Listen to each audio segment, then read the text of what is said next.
Howdy Doody! Welcome to the Giants pregame. We're going to be facing the Panthers for Week 7, and I am actually excited to see what we can do this week, alright? So, without further ado, let's start it. So we're going to do 4 matchups that we want to look at. 2 from the offense, 2 from the defense. We're going to start off with the defense. I want to see James Bradberry versus DJ Moore. Okay, DJ Moore is probably the best receiver on the Panthers, and I think James Bradberry needs to show himself. He needs to prove himself finally that he is still a top cornerback in the NFL. He obviously has not shown that at all this year so far. And as a Giants fan, I just want him to prove that he's still elite and that he can still play very well, especially against his old team. So, that's the first matchup. The second one is Leonard Williams versus Taylor Moton. Is it Moton or Moton? I think it's Moton. He's a right tackle. So, based on where Leonard Williams is positioned, he can go from the left or right. I don't know where he's going to be, but hopefully he faces Moton a little bit, and I want to see him get past Moton and be able to get to the quarterback. I think that would be awesome. So we'll see what happens there. The third one is just simply for the offense, the offensive line versus the pass rush. We need to protect Daniel Jones. Nate Soldier is out there, so it might be more than Nate Soldier than anyone else, but Matt Parrott's at left tackle, so it's still, both edges are pretty fucking bad. I'm more focused on the edge more than anything else. So that's your third one. Your fourth one is Sterling Shepard versus J.C. Horn. I think that will be the matchup. I'm not sure though. It just depends on who is coming for the game. Slayton might come, so maybe J.C. might go to Slayton. I have no idea. It's just based on projections, based on what I think should happen. I want to see Sterling get at least 10 receptions. Well, at least 10 targets, 8 receptions, something like that. Be an offensive key for the game because we don't have really much anything else, okay? No Tony, no Galladay, no Saquon. So Sterling, you're gonna have to step up. So let's pray for that, okay? So your keys to the success for your Giants: we need to get explosive plays. We did not have one explosive play last week.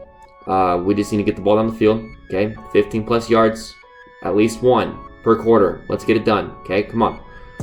Next one is less completions on the defense. We are the highest ranked completion percentage in the NFL for defense, which is not good. We're over 70. We want to be, closer to 65. So we made predictions already for that, for improvements. But we want to be around a 68 to 67 by the end of this week. The last one is to score touchdowns. We are one of the worst teams in scoring touchdowns this year, and I want to get at least 2, but hopefully 3. 1 rushing, 1 passing. That's what I'm hoping for, but let's get more than that. So we'll see what happens there. So that's your keys to success. For the Panthers, their keys to success: they have to establish a run game without Christian McCaffrey yet again. But they're doing all right with Hubbard. So if they're able to get down the field, get some first downs with Hubbard, that's a success. Or the Chubbard. I don't even know. The second one is to protect Sam Darnold. I feel like under pressure, he gives up the ball a lot more. He really forces the ball out, and it contributes to his interception count this year. So if they don't get any pressure for Sam Darnold, then he'll be able to get better completion percentage, which will fuck the Giants up because that's what their weakness is right now. The third thing is to cause pressure while they're on defense, get to Daniel Jones. Obviously, that is the worst case scenario for the Giants because our offensive line is terrible. So this could be a bloodbath if we can't get it together. So that's another key to success for the Panthers. So previous successes for your Panthers: rushing touchdowns, they're 5th with 8. Now, a lot of these came from Christian McCaffrey before he actually got injured, but like I said, Chubbard or Hubbard, whatever the fuck his name is, he could be that guy to get at least 1 or 2 this week. So we got to make sure we're careful.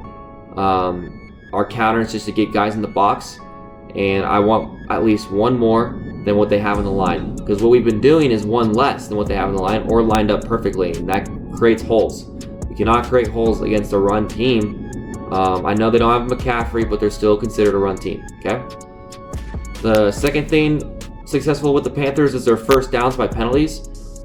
They rely a lot on this. Actually, they're tied for first. They have 17 first downs based on the defense going with penalties. So this could be pass interference.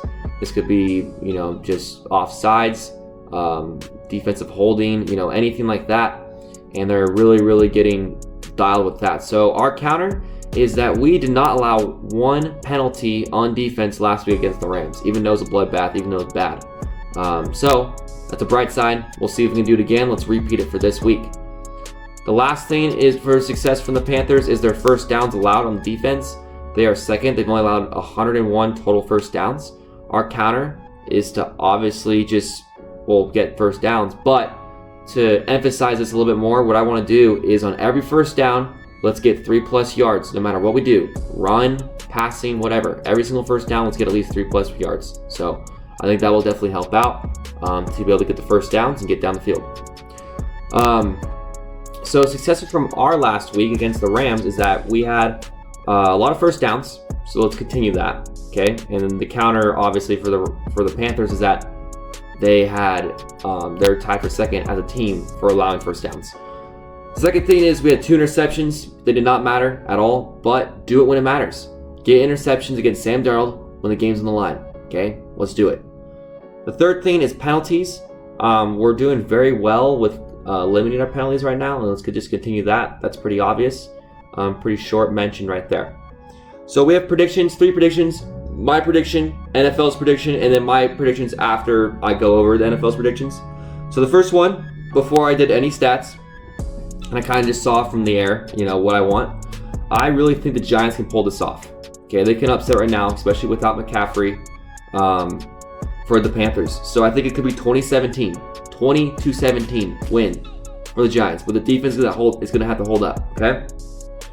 The NFL has the Panthers winning 23-21, so it's very close to what I have. Very low scoring, very close. So after those predictions, my last prediction is I still think the Giants can pull this off, but it's going to be a lot closer than 20-17. I have it 21-20 by 1 point. Okay, that's it. That's your game. That's your pregame. Let's go, G-Men. Get back on the board. Go 2-5. All right. You guys take care. Watch some football on Sunday and be great.